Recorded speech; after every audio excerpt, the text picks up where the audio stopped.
আমার সংসার ভেঙে গেছে আর কিছুজন মজা নিচ্ছে। বন্ধুরা, আমি তোমাদেরকে কি বলবো, আমার সংসার ভেঙে গেছে, আমি মরছি আমার জ্বালায়, আর এরা আমাকে নিয়ে ব্যঙ্গ করছে, আমাকে নিয়ে মজা নিচ্ছে। এই ঠাকুরনগরে আমি 12 বছরটাই ধরে ছিলাম। এই ঠাকুরনগর ছেড়ে যেতে আমার কি কষ্ট হচ্ছে, কে আর বুঝবে আমার বুকের জ্বালা, আমার মনের কষ্ট।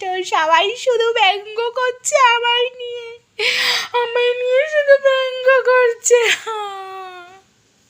এই ঠাকুরনগর ছেড়ে চলে যেতে হবে। এই ঠাকুরনগরে আমি বিয়ে করে এসেছিলাম। বাকি কথা কাল বলবো তোমাদের, আজকে আমার বলার মতো মানসিকতা নেই। বন্ধুরা, ক্যামেরা খুললেই আমার কান্না পাচ্ছে, আর ক্যামেরার পেছনে শুধু বালিশ ভিজাচ্ছি, হাউমাউ করে কাঁদতে পারছি না। আর ক্যামেরা খুললে মনে হচ্ছে আমি একটু কেঁদে শান্তি পাই তোমাদের সাথে কথা বলে। সবাই ভাবছে আমি নাটক করছি। না বন্ধুরা, আমি তোমাদের সাথে দুটো কথা বলে মনের শান্তি, মনের জ্বালা একটু কম হচ্ছে, শান্তিটা হচ্ছে, এটা কেউ বুঝছে না।